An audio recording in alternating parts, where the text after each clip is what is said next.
Hello, this is Brian Gass, and I want to welcome you to Real Issues Podcast, where housing is going to meet reality. I am the designated broker here at One Real Estate. I've been an agent for probably 15 years or so. I was a financial advisor in a previous lifetime. I have bought and sold real estate. I'd like to say that I don't look for trouble, but trouble seems to find me. And I'll be honest, I wasn't looking to start a podcast. I didn't even know what middle housing was until February of 2025. I inadvertently stumbled into a City of Bellingham Planning Commission meeting, just by chance, actually. And there was a big slide, and I'm going to show you right here. This slide had cued one of the words, in bold, it said exclusionary housing policies. And as I was listening to the planner, I was shocked how they just despise single family homes. These exclusionary housing practices, they were talking about detached single family homes because not everybody could afford them. But then they started talking about this thing called middle housing. I didn't know what it was. Middle housing, it's a new form of housing that's between apartments and single family homes.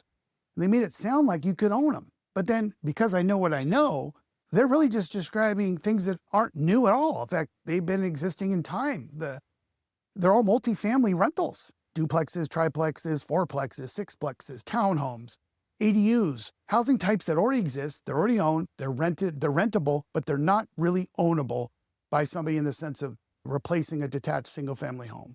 Now, I also didn't want to spend my free time, digging through city budgets, planning meetings, land use codes, because I kept asking myself how did we get here? How did housing become so unaffordable, whether you're renting, buying, or just trying to stay above water, and nobody really cares about it? Let's think about it in the beginning here. When I first bought my house in 1998, it was never a matter of if I'd ever be able to buy a house. It was just a matter of when, right? When I had a good job, when I was mature enough, when I saved the money. Back then, the median income in Bellingham was $40,000. Population was about 70, I think. My house I bought for $165,000, so let's just say it's roughly 4 times the median income. Which is interesting because Bellingham has always been expensive, right? But at that time, interest rates were 7%. I put 10% down. It wasn't a steal, but it was possible. I got buying, and I got used to owning homes. So then I would buy my next one, and we built one. Then I sold that, and then we built another one. And we have rentals. But I remember, like, if renting was too expensive, you just bought. And if buying was too expensive, you rented because you just had a choice. I think that's the biggest problem.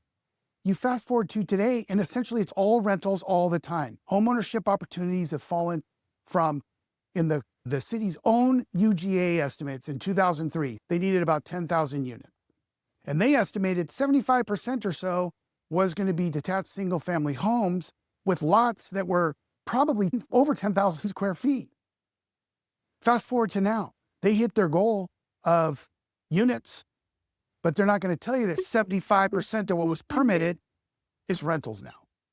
And that 25% single family homes. It's not a market correction. It's not a demand problem. It's a land restriction. And here's the kicker.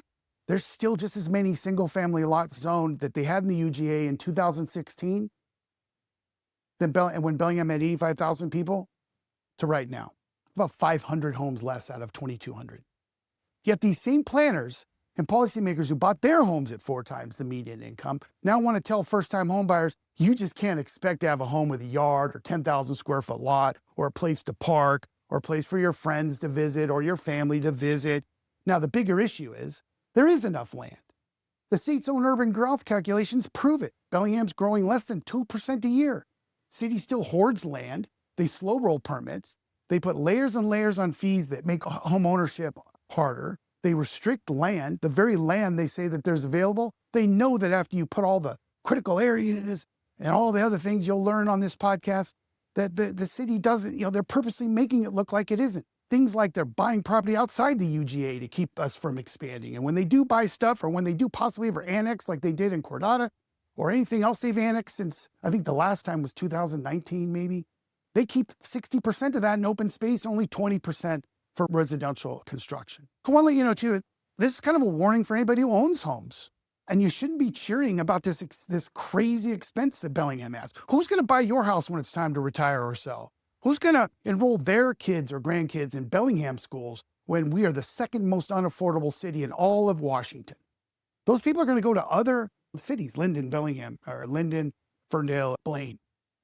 With fewer homeowners paying into the system, the tax burden is just going to fall heavier and heavier on those who already have homes. My own property taxes are up 36% in the last 3 years. Where does it end?